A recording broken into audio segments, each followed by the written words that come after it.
Sir परिचय दीजिए।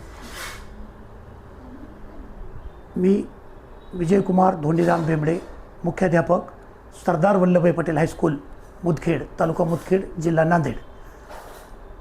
Sardar Vallabhbhai Patel school से sir आपको जो पुरस्कार मिला है उसके बारे में क्या कहना है?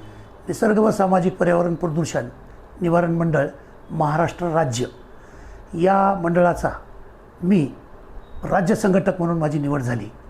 यापूर्वी गेले 2004 पासून स्वर्गीय आबासाहेब मोरे यांच्यासोबत मी काम करत होतो आणि कोरोना काळामध्ये स्वर्गीय आबासाहेब मोरे यांचं निधन झालं आणि त्यानंतर ही सगळं मंडळ माननीय श्री प्रमोदजी मोरे यांच्याकडे आले आणि याही पूर्वी मी आबासाहेब मोरेंच्या कार्यकाळामध्ये महाराष्ट्र राज्याचा संघटक होतो।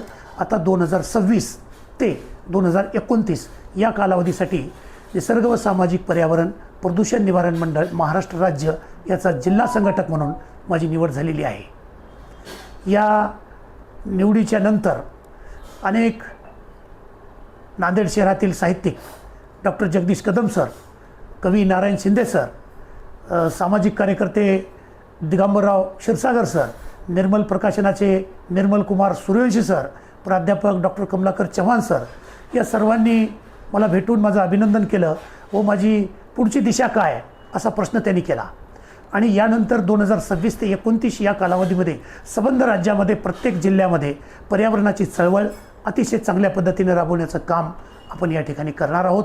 कारण यावर्षीचा 2026चा उन्हाळा आपण पाहिला किती प्रचंड तीव्रता उन्हाची या ठिकाणी होती। म्हणून पर्यावरण ही काळाची गरज आहे, अभ्यासाची गरज आहे आणि प्रत्येक मानवाने पर्यावरण जपलं तरच माणूस जगू शकेल, अन्यथा प्रचंड उष्णता वाढ होईल आणि यातून माणसाचा ऱ्हास झाल्याशिवाय राहणार नाही। म्हणून पर्यावरण ही काळाची गरज आहे आणि ते सर्वांनी करणं गरजेचं आहे। यामध्ये प्रत्येकाचा सिंहाचा वाटा असला पाहिजे आणि वृक्षारोपण झालं पाहिजे, वृक्ष लागवड झाली पाहिजे, त्याचं संगोपन झालं पाहिजे। या माध्यमातून काम करण्याची माझी इच्छा आहे।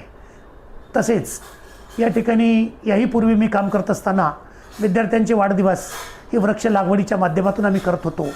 त्याचबरोबर उन्हाळ्याच्या सुट्ट्यामध्ये ज्या बीज संकलन आम्ही करायचं आणि पाऊस पडल्यानंतर उजाड माळावर अशा लाखोनी बिया लावण्याचं काम आम्ही केलेलं आहे।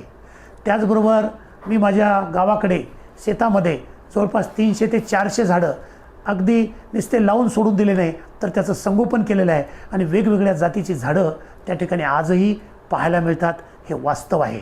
म्हणून पर्यावरणाची जागृती ही झालीच पाहिजे, जनजागृती झाली पाहिजे, लोकांमध्ये याचा अवेअरनेस आला पाहिजे आणि प्रत्येकाने आपला वाढदिवस वृक्ष लागवड करून करावा ही माझी सर्व जनतेला आव्हान राहील।